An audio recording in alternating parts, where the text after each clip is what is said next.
everyone, this is Emily Jane Acree. And Adam Price. And you're listening to the Relative Rhythms Podcast. Today we are excited to introduce to you Johnathan Morin, tap dancer, musician, composer, choreographer, educator, and a member of the Nehiyaw or Cree Nation. Based in Toronto, Johnathan teaches across Canada and the world and fronts his own band as a tap dance percussionist. We're excited to announce that there is a brand new documentary out about Johnathan called Restorative Culture, produced by one of our very first guests, Travis Knights and his production company. It just recently premiered at the Toronto International Tap Dance Festival and is currently available to stream. We talk about learning music, the importance of culture, and finding ways to decolonize the way we teach music and dance. We also talk to him about his indigenous roots and the complicated relationship he has with the colonial state of Canada. We cover some heavy topics in this one, and we are deeply grateful to him for his generosity and willingness to talk about these subjects and share some of his story with us. Please welcome to the podcast, Johnathan Morin.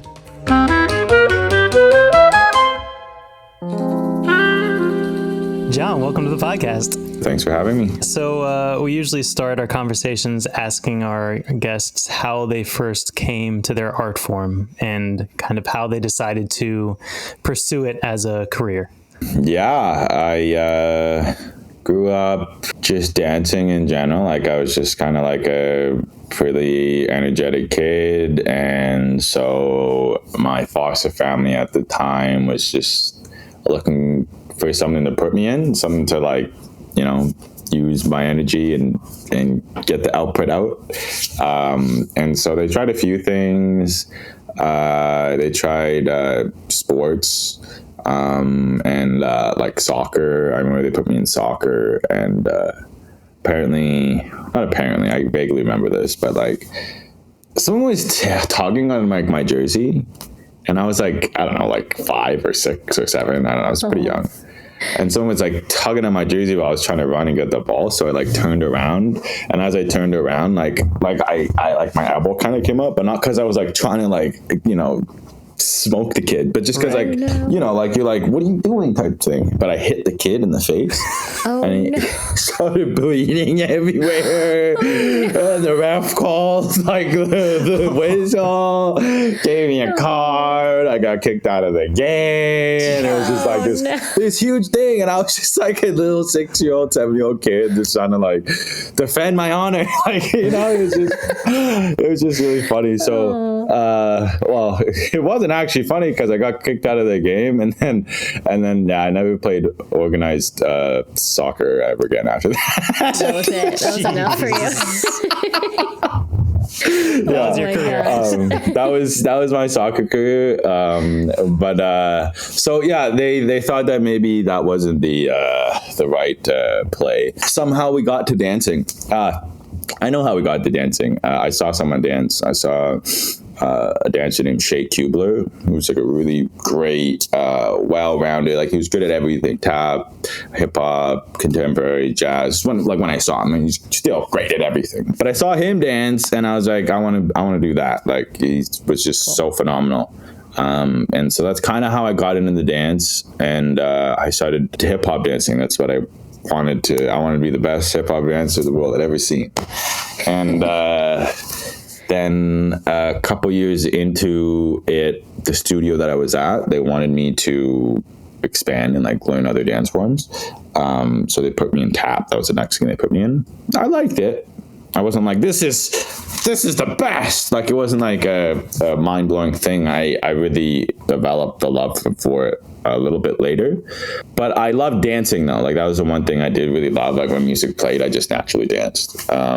So I really got lucky in a sense that I landed and I kind of got inspired by that one dancer, and his mom actually ran a dance studio, and that dance studio is the studio that I ended up growing up at and ended up teaching at when I was older. And like that was my home studio. So yeah, I saw him dance. I took dance lessons maybe a couple years after that. And it kind of just stuck. Like it was something that they could kind of put me in, and there was no like violence, you know, like there was no like chance of like in the face. Well, there's a lower chance. Right. But yeah, no, like the competitive aspect to it was more being put on myself, you know what I mean? Like it was all very personally motivated, if that makes sense. And that worked for me. I got lucky that the place that I stumbled upon had good teachers and people that had like good intentions and were doing it for the right reasons.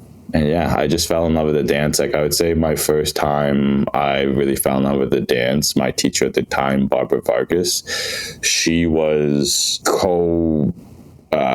producing a tap festival called Tap in Your Kier, and it was in Edmonton, and she gave me a half scholarship to it.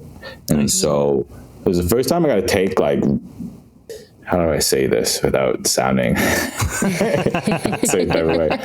I want to say real tap classes, but what I'm saying is like I went out of my studio and went and took classes from I'm going to say masters of the dance. You know, I don't say that a lot, but at the time where I was, and then my exposure to the dance is kind of the best way for me to explain the different echelons of education that I was receiving when it went to the festival. And that, like, it was Max Pollock, Andrew Nemmer, who else was there? Jenny Lagon was the person that was, Dr. Jenny Lagon was getting, whatchamacallit? Honored. Yes, thank you. Wow. Who else was there? Lance Lyles, who was part of the Young Hoofers. Lisa Latouche was there. Oh, cool. And that's when I first met Danny Nielsen. But anyways, so that festival, that's where I kind of fell in love with the dance. And so I really have to give huge credit to my teacher and mentor, Barb, for even putting me in that situation. And kind of knowing that, like, she knew if she put me in that situation that I'd probably get the bug. And that's exactly what happened. So that's how I did. Nice. Nice. That's awesome. Yeah. When did you like decide to like go down it as like a professional? I would say it was shortly after that summer. I'm not gonna lie. Like I don't think it was like a conscious decision, but I got the bug and I knew that that's what I wanted to do. I don't know. I've always had this convoluted idea that if I want to do something, that I can just do it. You know, Yeah. It's good. You know what I mean? Sometimes it's not, but it is genuinely a good trait to have in a sense of what we do. You know what I mean? I think there's a lot of leaps that you have to take, and a lot of them are into faith. You know what I mean? That you're just relying on a lot of things that are not under your control. But I started teaching when I was really young. I got the privileged opportunity to be in that position when I was really young. So I learned through my mistakes, but also I was given opportunities really early in my career, and that kind of set me up so that once I was 18, 19, 20, that I was a little farther ahead in a sense that like I seen what I could do with a dance career, because I was already kind of teaching, I was already kind of making money, and I was like in grade, like I was 15, 16, 17, and I was already working, you know what I mean? Awesome. That kind of changed the game for me, because once I was 18 and stuff, like I was already making like decent money, like nothing crazy, but like enough that I could start to think about self-sustaining myself and start thinking about what a career would be like in the field at a really young age. So that helped me kind of have this idea that I could do it, if that makes sense. Man, I'm still trying to figure it out, but we all are. We're doing it, you know? We all are. Day by day. Yeah. One of the things Adam and I are really interested in is the intersection of dance and music, especially with tap being an audible art form, right? It is just as much music as it is dance. So I'm curious, was that a part of your studio training? If you did kind of grow up in this studio setting, was that part of that, or is that something that you discovered for yourself, or how did you meld those things together? So my studio that I grew up at, we did learn a lot of syllabus. There was a syllabus called Al Gilbert. So I learned all of that. It taught me, foundational stuff.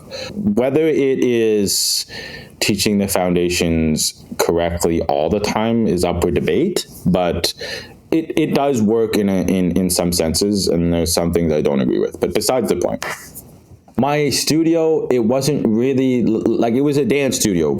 It wasn't like a dance music studio. There wasn't like really any like intersection there. The studio did have piano players come to play for the ballet classes at times. Cool. But my teacher, Barb, she was on her own learning journey of what tap dance is, and starting to learn and dive into what, the nitty gritty of it, kind of like what you guys are doing right now, finding that relationship with the music and the dance, and that opens up a whole wide variety of things. And so what she was learning was, the musical aspects of how to teach this stuff. So she was teaching me the foundations of like subdivisions and as much musical theory as she could from a tap dancer point of view. But she wasn't a classically trained musician either, or a trained musician in anything either. So she's giving me this information as best as she can. She did a phenomenal job, don't get me wrong. But that was my extent of it. But I was taking band class in school, so that's where it was. And I had instruments in my house all the time, and it wasn't I was being told to play them. It was I was just playing them because they were around. So we had an upright piano in my foster family all the time. Like there was one all the time. And then there was actually an organ that we had. Yeah, it was sick because it had like the foot pedals too, right? And it had like 2 layers of pianos. It was sick. It was so sick. And then I grew up with like a guitar that I tried to play and got really frustrated, and guitar didn't really click until I was a lot older. But I always had instruments around me, and then I started taking band in junior high, and I gotta shout out my band teacher, Mrs. Blum Reed, because again, I never took piano lessons. I just learned how to play piano by playing and just by ear and stuff. And so she took the time to be like, hey, like I can see you can know how to play this, but you have no idea how to play it. And she's like, I was like, that's exactly it. So she taught me like a really quick like foundational lesson of like, this is your left hand, this is what your left hand does, and this is what your right hand does. And then she taught me how to play the blues. She taught me the chord progressions of the blues and like the phrasing of it. And then she taught me the scale. She taught me the C minor blues scale, right? Yeah. And so from there, I was having a grand old time just going, just playing my C to the F to the C to the G to the F to the C to the G to the round, and I was just playing like random, just the notes, you know what I mean? But it was enough for me to get the bug on not only how to play music, but blues and rhythm and blues, and how to play like improvisationally. And so that was that. I mean, catching that bug was improvisationally, musically, being able to say what I want to say, and then somewhere along the way, it all kind of clicked because my education from my mentor kind of got me to the point of thinking, oh, it's all the same thing. Yeah. Right. Yeah. And once that happened, I was like, oh, okay, great, perfect. Now, like, all the things that like I've been working on without like training, but all that stuff is useful, and all this stuff from tap dance is useful, and vice versa. So that's why, like, I would never say I know how to teach people how to play instruments, but I can teach you how to play an instrument if you know how to tap dance. Yeah. Yeah. But you got to know how to tap dance. What did you play in band?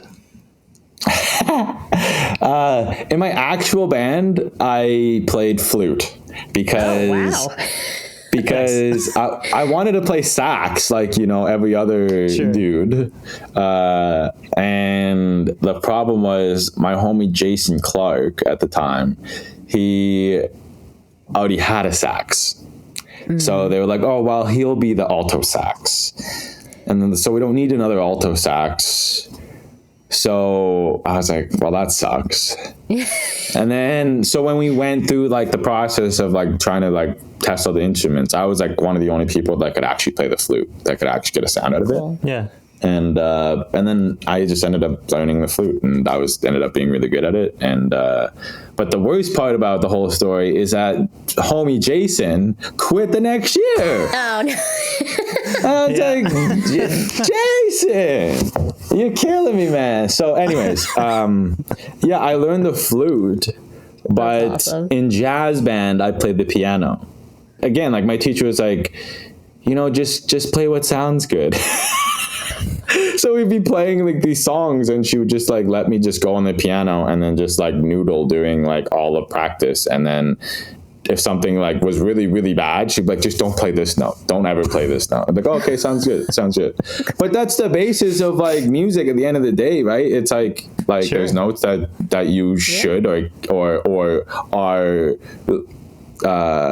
more leaning towards, and there's notes that you probably shouldn't. I mean, you can if you want, but you probably shouldn't. And that's what she taught me, was that like everything's valid until it's not, and just learning when the relevance of it. And she also taught me how to transpose on a keyboard, right? So she taught me in C minor blues, and then she's like, okay, so now you have to do this in F, or you have to do this in whatever, right? And so figure it out. And most people would do half step, whole step, or do it like that. But I just did it by ear, because I heard what the blues sounded like. So then I was like, okay, perfect. Okay, so this is what this one would be like. And then I just remembered the pattern of the scale. It's a terrible way to learn music, but I was just gonna say the opposite. Actually, I was gonna say it's a great way to learn music. I feel like there's so much validity to that. Like to give you, especially young kids like that, to give them the freedom. Like I was trained very classical violin, like symphony status violin. And I mean, I practiced a lot. I probably practiced violin more than I ever practiced dance, which is a little ridiculous. But there's no freedom in that. So you play the notes on the page, and that is all you play. You know what I mean? And I think that's kind of why improvisation in tap dance is so hard for me when I finally came around to it, because I was like, well, but I don't have, and so it's cool that early on you learned that concept of like everything's valid, and there are times where this is maybe a better choice than that note, maybe just skip that one, but really like being able to navigate that for yourself, I think is super cool. Yeah, I've had this conversation, very, very similar conversations with a lot of people when it comes to how they have been brought up in the way that they learn, either be it dance or be it music. And there is a way to classically learn dance, and there's a way to classically learn music. And there's a way to culturally learn dance, and there's a way to culturally learn music. And it's really important, in my opinion, that you culturally learn how to do this, and you do this in a way that promotes your inert sense of self to inform what you're doing, because it's going to be more authentic. And I think at the end of the day, that's what we're looking for. If we have to continuously think and overthink about the licks that we're playing, then we're not actually playing our licks, we're playing someone else's. You know what I mean? And so I see this in the dance field, where we're raising dancers to be really good at learning other people's choreography and other people's voices and other people's paragraphs and stories. And then when it comes to being like, okay, so now I want to watch you, and I want to see what you have to offer, and I want to watch you dance for 45 minutes or play for 45 minutes or however you want to, express, then they're like, well, I don't know what to do, because I've been told what to do. Right. Yeah. I've been told to do this move, or I've been told to play this, or I'm a really great reader. I know how to sight read like anything and everything. But now if I say, okay, you got 45 minutes and I don't want you to read anything, and I want you to like improvise now, Now what's going to happen? And are you comfortable? Do you have the confidence to do it, not the ability? Do you have the confidence? Because it doesn't matter about your ability if you don't have the confidence to go up there and speak and express the things that you want to say. Your ability does not matter. And they are connected, don't get me wrong. But I think that your confidence comes from the way that you are put into these situations. And so the culture will encourage you to do these things, and the classical way to learn these things usually doesn't, because usually like the classical way to learn most things are very theoretical and very intellectualized through systematic, being able to write it down, being able to literally like musically notate it, all that stuff. So I teach a private student, and it's not even like the fact that she didn't even really learn music as a child or anything, but it's the fact that the work that she does, like she's a businesswoman. So do you think she's going to be able to fit right away into that improvisational thinking for yourself mentality? It's going to take some time. It's going to take some time to rewire and rework your mind to think quickly and critically for yourself instead of for the business or for whatever, right? And that's just systematic things that are put into place in this wonderful world that we live in. That's a great insight, because even like outside of music, just going through our educational system, we're trained and taught that a good student just regurgitates what they're told. There's very little room for original thought. And don't question it either. Right, exactly. Right. Don't question it. Like we can't be questioning any of this information and like looking for different viewpoints, and like that's the one thing I think that's really important in anything that we do, is that you hear a really good story, make sure you find out that same story from another person, because it might get even better, or it might not even be true. Right. Do you know what I mean? It's important that you have multiple viewpoints on all aspects of everything, so that you can build like, a stronger, more honest and thorough sense of the things that we're talking about. So I think that 100% goes with the things when it comes to music and it comes to dance, because of what we do and how it's shared, and it's shared orally, and it's shared as tradition, and it's shared through stories and stuff.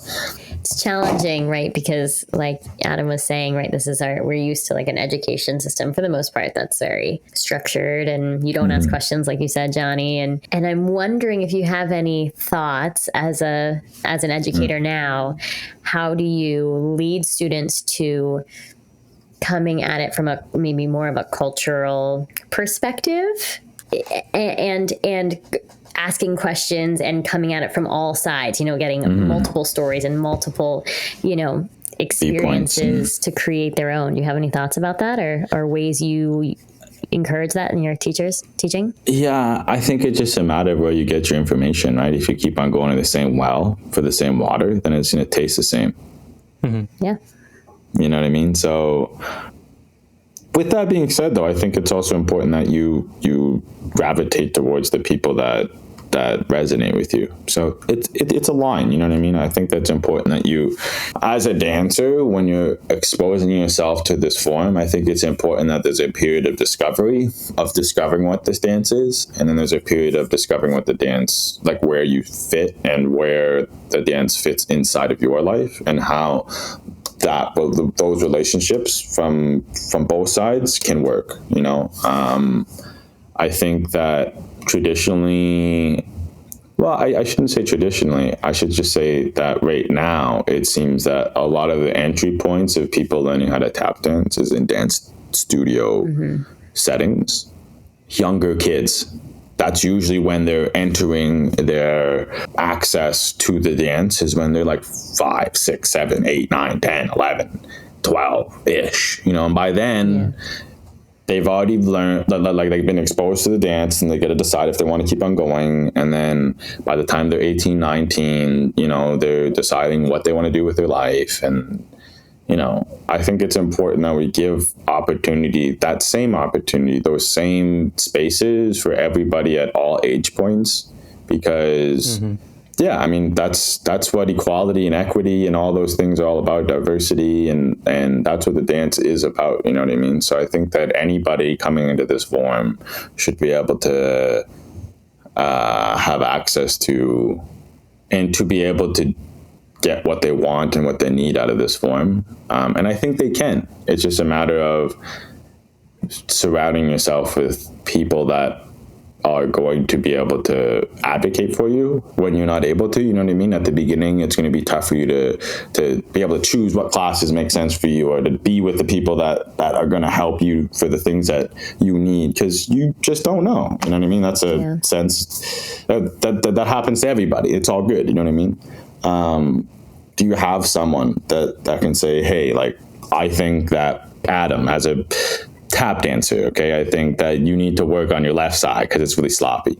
And I know someone who works strictly on their left side. All they do is tap dance on their left side. That's all they do. So where should you go? You should probably go work with the dude who's good working with the left side. You know what I mean? I think it's important that we're able to identify those. I'm being really specific, but I think it's important that we identify these things. So if you want to be a company dancer, then don't go to someone that is an improvisational dancer and has a career as an improvisational solo artist. Don't go to them to learn how to be a company dancer. That makes no sense. Now, if you love improv and you want to be a musician, then don't go ask someone who is working as a company dancer and that's all they've done and that's what they're known for. That's probably not the person that you should go to, right? So it's just about knowing. And if you don't know, finding people that can give you this information that you trust, that are going to be able to steer you the right way. So I think that really is just finding a mentor, finding someone who you can, or multiple people, right? And you get multiple opinions, right? And multiple, just viewpoints on it. I think that's really what it is just making sure that you just continue to dig. You know what I mean? When someone tells you something, question it.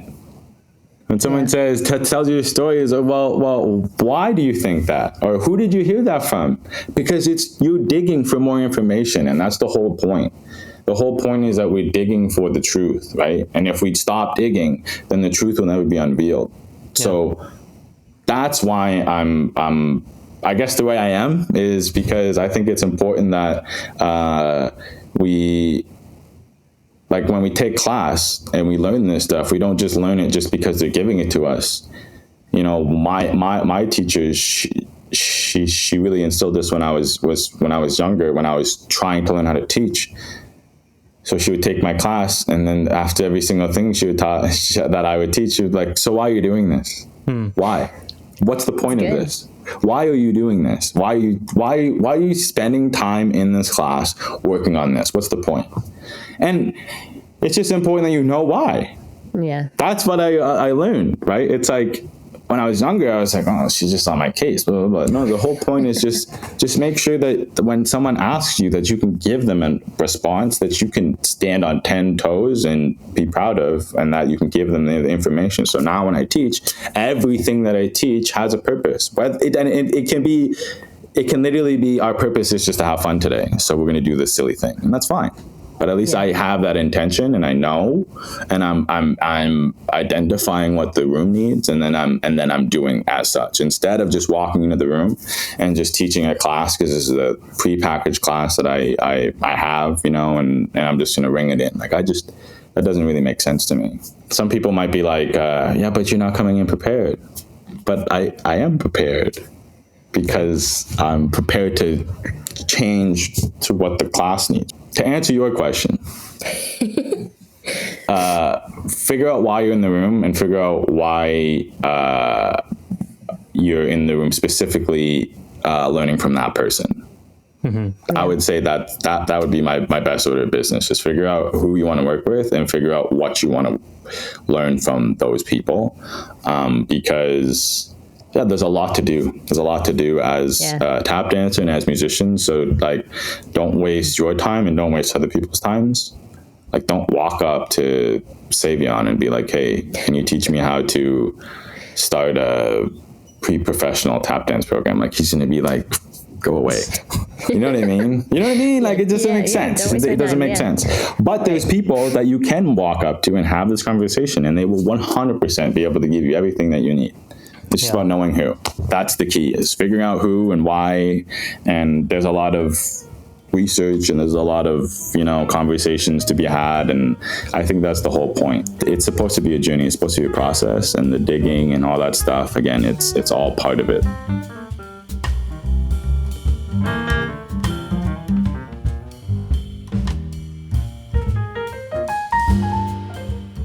This is the Relative Rhythms podcast, and you're listening to our conversation with Johnathan Morin. We want to thank our current Patreon subscribers whose support helps us continue this podcast. We are very grateful. You can join them in supporting our work and gain access to all of our uncut podcast episodes and extra content by subscribing at any level. Go to patreon.com/relative rhythms. You can also support us by following and leaving a review wherever you are listening. You can find us on all the socials at Relative Rhythms. Thanks for tuning in, and now back to our conversation with Johnathan.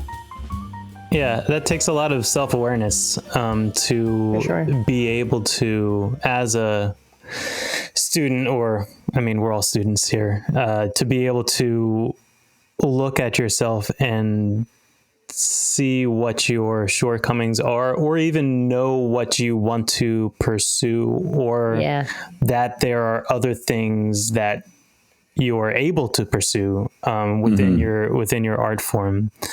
It's interesting to hear that you were trained in like high school as a musician in band class and all that stuff. That explains a lot from just watching and hearing you. But clearly you're playing a lot heavier stuff than just a B flat blues. So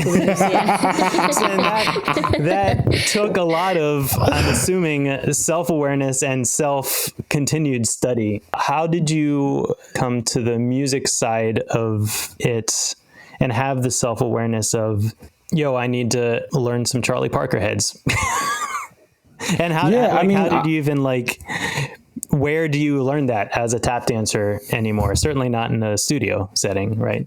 No, you don't learn it. You don't learn it from a dancer. You learn it from Charlie. He's going to show you. He's going to tell you. You just got to open your ears and listen, right? That's a skill as tap dancers that a lot of times gets missed, is because what are we consistently trying to learn? We're trying to learn how to play all this stuff. Mm-hmm. Right? We're trying to learn how to say all this stuff. We're trying to play all this stuff. We're trying to fill all this space. You know what I mean? Instead of, let's just sit here and listen to this let's listen to this solo over and over again.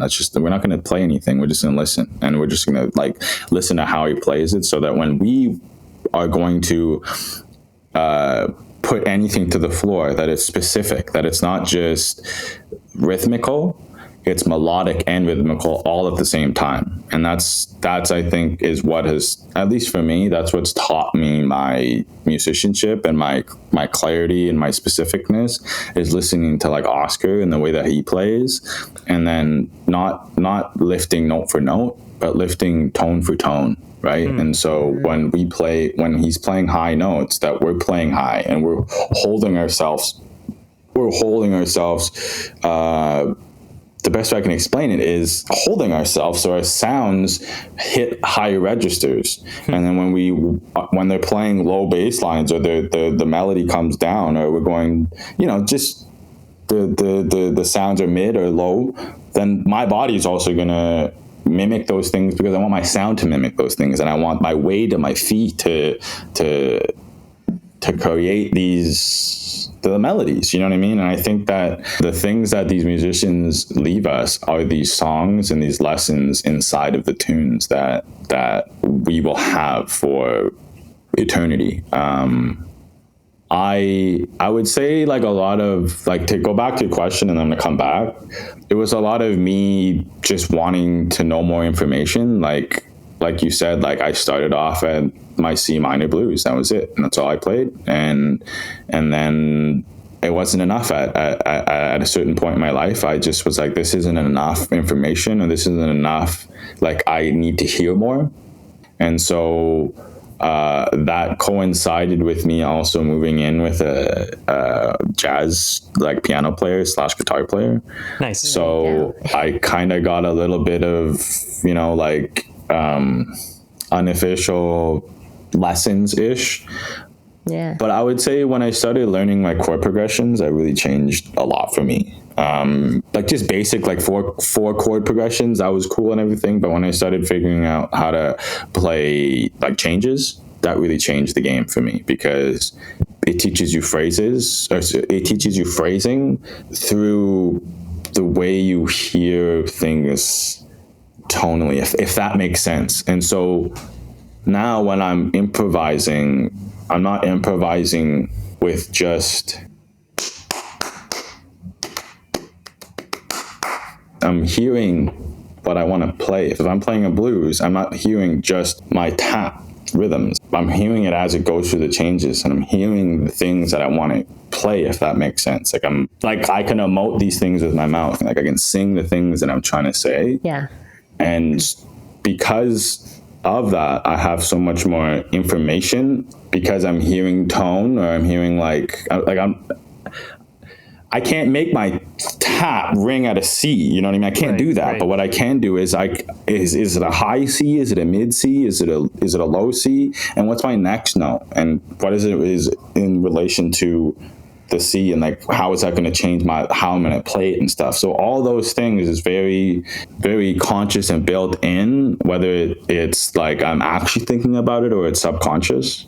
But also, it also came from me just wanting to, outside of tap dance, just wanting to learn how to play and be able to like learn these instruments and be able to like play. I don't know how else to explain it. Like, I wanted to be able to pick up a guitar and just be able to sing and play. And I wanted to be able to like just, hey, can you play this on piano? And be like, yeah, I can. You know what I mean?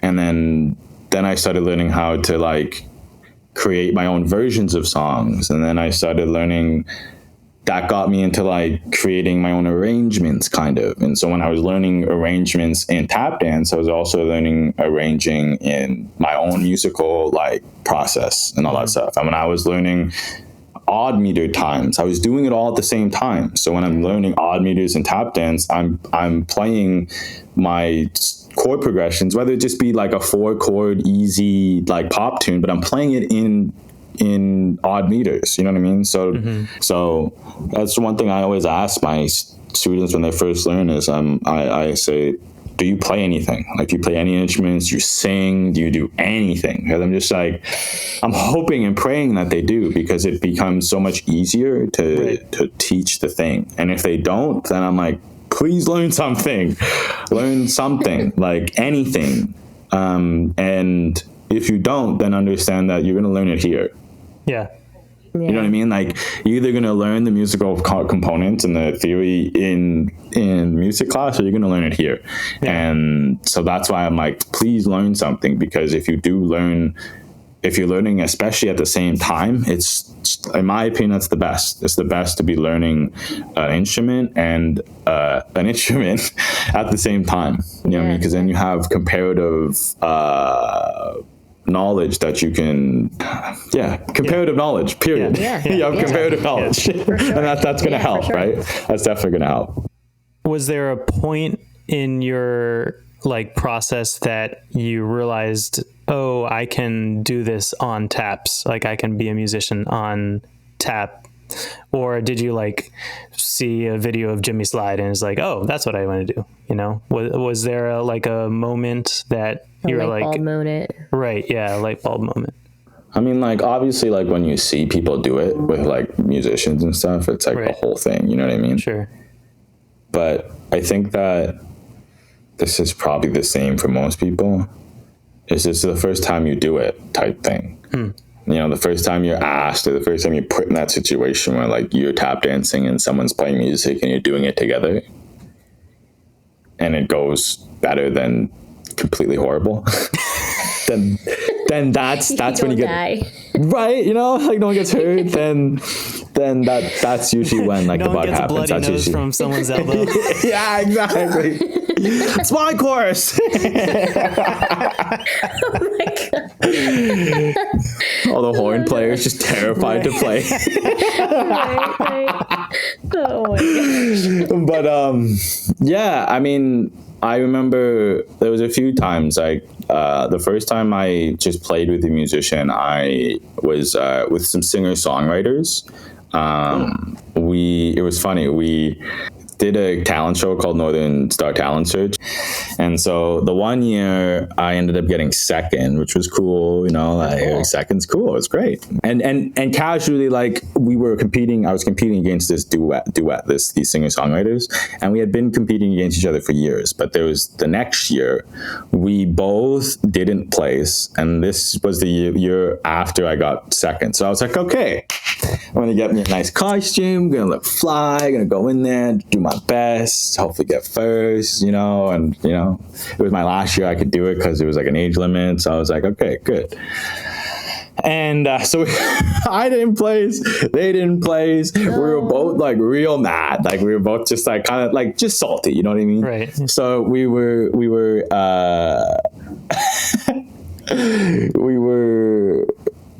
I saw them like in like the parking lot, and they had this like super old hatchback Civic, like the oldest hatchback Civic you'd ever see. Like it was like surprised it still worked, rusting, old. Okay, and they're in the car, and they're just chilling there, and then like I see like and so I was like, okay, I knock on the door. I say, what are you guys doing?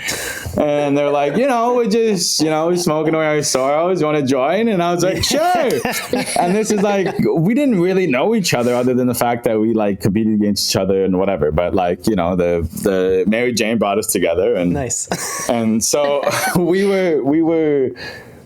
bonded through just kind of like both kind of just being like, oh man, screw this, we should have won, blah, blah, blah, blah, blah, which is kind of funny because that's not like how either like any of us are now, you know what I mean? But we were just younger and we just like, you know, we just wanted to win, you know? Yeah. We were just young. Yeah. But it was really great because those people, like I stayed connected with them, and then they ended up being like, we ended up playing music together very shortly after. They're like, hey, you want to come over? We'll like smoke some weed and like, let's just like play some music together. Awesome. Like, great. So that was like my first kind of introduction to playing with live music. And then I just remember we kept on like working together and gigging together and stuff. And this is when I started really learning the whole process of like, you know, being a supportive musician, because I just remember my homie Steven would be like, can you just like play the same thing over and over again? Like, and I was like, what do you mean? He's like, I just want you to like play a groove or something, like just like just like and like now I'm like, oh, so you don't want me to just like solo the whole time? Okay, I got you. You just want me to calm. Like now I'm like, okay, I got it. But when I was a kid, I had no idea, right? So I was just like, what? I'm just dancing. It sounds great. What do you mean, right? And a kid, I was like 18, 19, you know what I mean? But like I was a kid. I was still learning how to do the dang thing. So that was a really good environment for me to learn, though, because we were just homies and it was all just like, it was all out of love, right? But that was me learning how to be a part of the band. And then we kind of started talking about all these things, working with the band, jazz form, all this stuff in class with Barb, like at the studio and stuff. And then when I graduated high school, I ended up going to New York right away because there was this intensive called Tap Kids. I don't think it happens anymore, but it was a really big intensive at the time. So we made a trip out of it. And so I went to New York and I did Tap City. I ended up crashing at Lisa's place. It was funny. She taught me how to like cook an egg. Like I was like my first time out of like a house. Like I was like green, you know? So she was like, she joked. She was like, yeah, I like basically like I raised him. But for real, like, it was like she literally babysat me because I was like 18. That trip when I was at Tap City, I just remember staying up all the time because I wanted to go check out this and check out that and who was doing this that night and I was doing that night one night. And then so there was one night there was a jam at Smalls. Michaela Lerman was hosting the jam at Smalls, so we went and checked it out, and that was the first time I ever like sat in with a jazz band, which is like cool and all, right? Like, it was great, also but it was like the first one. So scary. It was like Jason's jam at Smalls. Like, what? Listen. Jason Samuel Smith was in the back. Like, what? Like there was like, it was like there was like cats there. Like Michaela was there. Like I can't remember who else was there. There was like I specifically remember dancing in the club and then being like doing the thing and like just being shaken in my boots because you idolize Jay when you're a kid. And so my first tune was Watermelon Man. Nice. And of course I have no idea what I'm doing. I don't call anything. I don't know when to call it quits. I know nothing. I was so thankful that the band like just stopped. Like they ended up just like, okay, so like let's like figure out an ending. Okay, and now we're done. Instead of like, keeping me out there for 10 minutes and letting me die, So listen, I was really thankful. That was the last time. Oh, sorry, the first. Yeah, that was the last time I ever danced with live music. First time I quit. I told you. It's got to go well. I told you. That's awesome. But yeah, no, that was the first time that I worked with live music, and then shortly after I moved to Toronto, and then started working with live music a lot more, and then now it's just kind of like an everyday thing, Nice, man. I wanted to ask you about your heritage a little bit. So you're a member of the Cree Nation. You said you had a foster family growing up. Were you aware of your heritage as you were growing up? Or did you come to that later in life? I mean, yeah. Like, I knew that I wasn't white. Okay. I don't know how else to explain that, but I grew up like in the system. I grew up like hopping around, like just like from home to home, like with my mom. You know what I mean? Like just trying to like, settle somewhere safe, or just find somewhere to stay for the night or whatever. Like we did that a bunch, and so like I had an understanding that like maybe not everyone has this same shake, but that was more when I was a little bit older. I was starting to kind of have a realization that just that like the way that I was being raised wasn't the same as everyone else. And also that like not that I didn't look like everyone else, but I didn't get treated the same way, if that makes sense. And that my siblings and my mom and like my family, like we didn't get the same like treatment. We got treated way differently.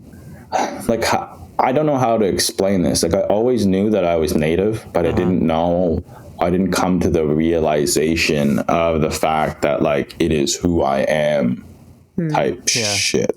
That happened later in my life for me, and it was very gradual. But yeah, I was just like, it's like when I was in I was in high school at the time, and I was in grade 10, and one of the like final projects that we did, like it was like a research essay, and the research topic was like, what's your family's Canadian identity? And I just remember like everyone being like, oh yeah, this will be easy, blah, blah, blah, blah, blah. And then like, I was just kind of like, so like, I don't really like live with my mom, and I don't really like live with my grandma, and like, I can't just like go and see them. Like I have to like organize a visit with the government, and like it has to be like a whole thing. And we did it, and like everything was like, sorted and everything, but it was just like the fact that like, hold up, like let's just like settle down for a sec. How much time do we have? Like all this stuff. is like seems super easy for everybody, but like this is what you're asking me to do is not only just a time constraint, but from like a I just remember as a child, and I was still like I wasn't a little kid, but I was what, 17, 16.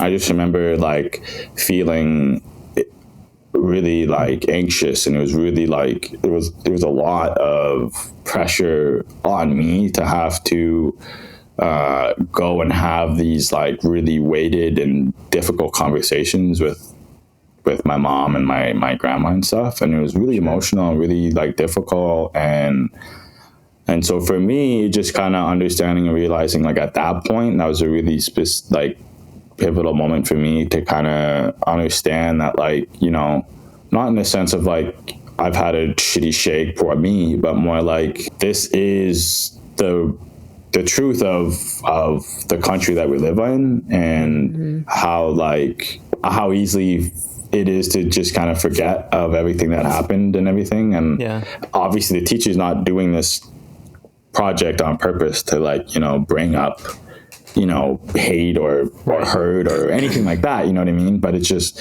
that's the system that we have in place, and that's what the government wants these kids to write about, is what is your Canadian identity and how has our country helped identify you, you know what I mean? And that for me, that in itself unearthed so much truth for me, because I learned that my family doesn't feel connected and has never felt helped by the government and has never been proud to be Canadian and don't identify as Canadians. And that was a new narrative for me, because I grew up in a white household with great people, don't get me wrong, but we're learning about what it means to be Canadian and love where we live. And, don't get me wrong, I do love where I live. Like, I'm very thankful I live on this land, but it's just understanding my relation to this land now is so different than what my relation to the land was when I was, 13 or 12, you know what I mean? And so,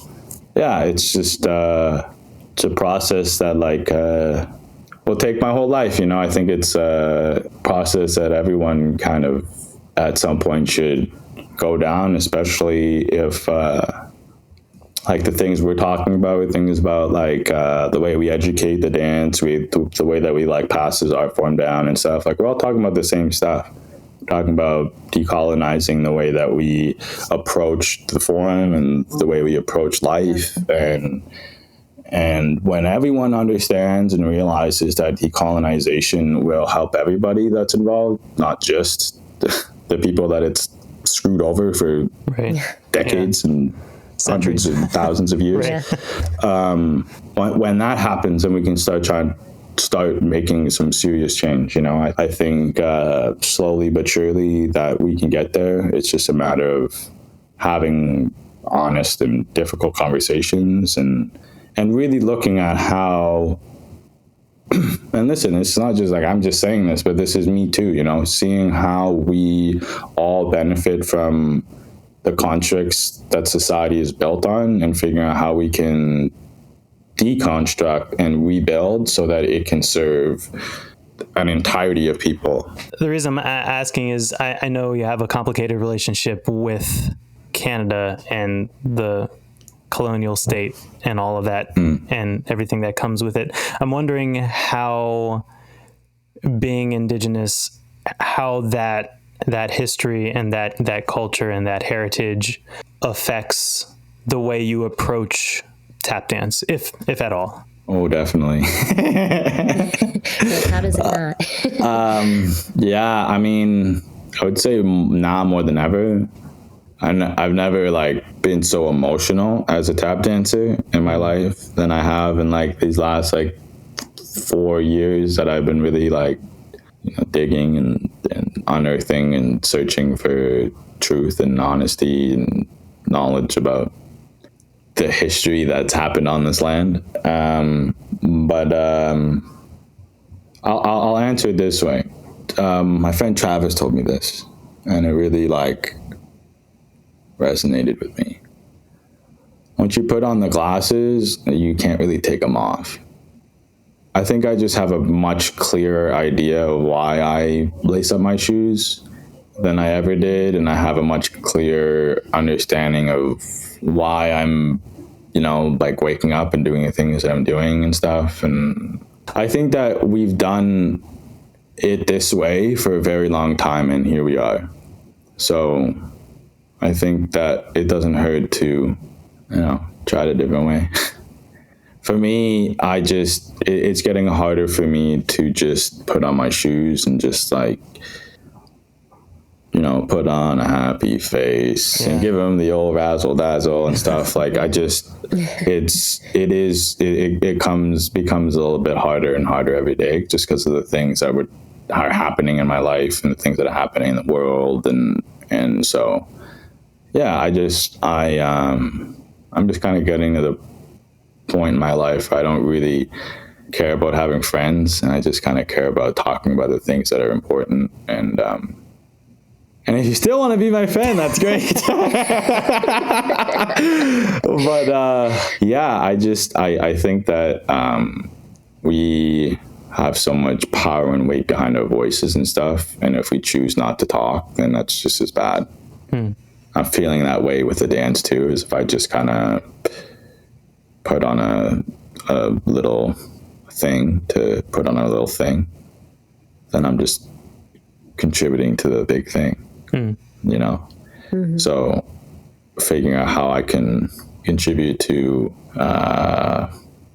constructive narrative that moves things forward and pushes change and pushes conversation and makes people uncomfortable in a good way.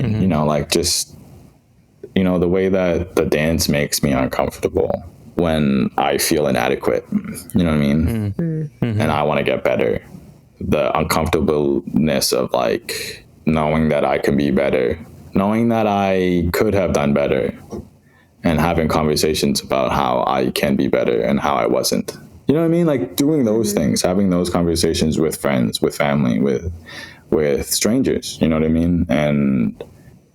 And using the dance to do it, I think, we can hit a lot of birds with one stone. And I think that also just boosts the narrative of, I've always thought tap dance is 100% enough in all aspects, and you don't need to attach it to anything. I see a lot of people trying to, just figure out a way to commercialize the dance. And obviously I understand why. And it's just a matter of, figuring out your why and then executing it. My why is just going to be a little bit different than other people's. So trying to learn how to put on my blinders and just like do it and not get distracted.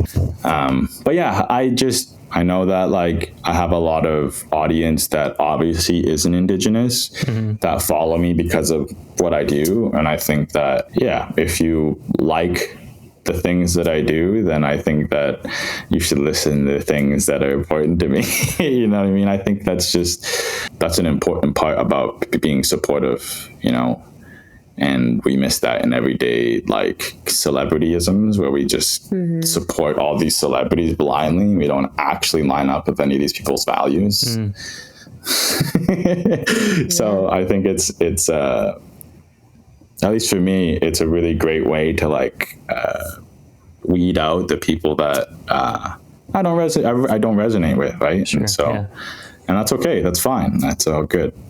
I didn't want to hang with you anyways. And that's fine, and it's all good. And I think that it's important that we we just live in that truth. We don't have to be friends with everybody. I liked what you remind us about remembering that we're whole people, and remembering that, we see these, especially I think in today's culture, right? We see everything through a screen, right? We see these snapshots, and remembering that there's a whole person attached to that. And like you said, if you follow me for one aspect of my life, but hey, don't forget, like there's a whole other person attached to this one aspect of why you may follow me or my name, right? And the respect that I think we should give that whole person, not just that window, I think is really powerful. Well, I mean, we're only here because of the journey that we all lived and endured. So, I'm only able to tap dance and speak and be here because of,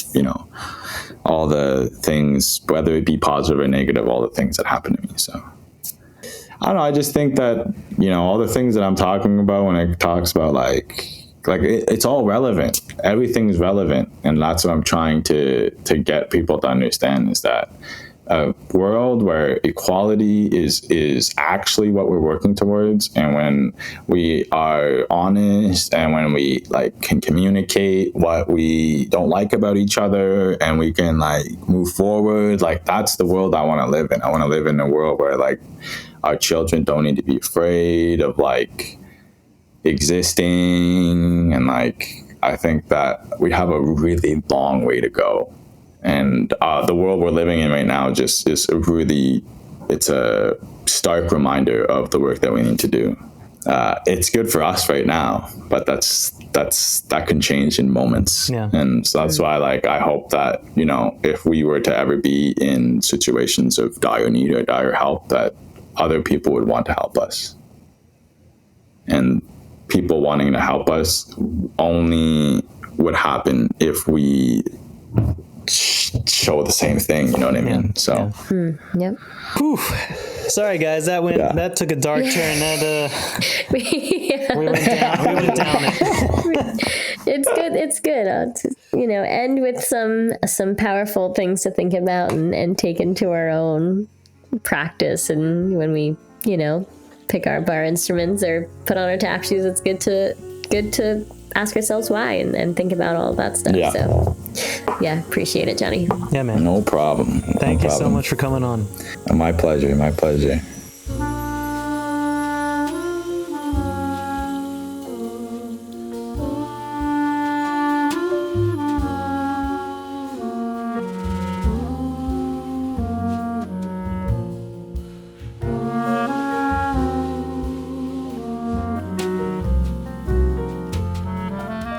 You've been listening to our conversation with Johnathan Morin. You can find out more about Johnathan and all of his projects at Johnny Morin on all of the socials. And don't forget, you can now stream the documentary featuring Johnathan entitled Restorative Culture.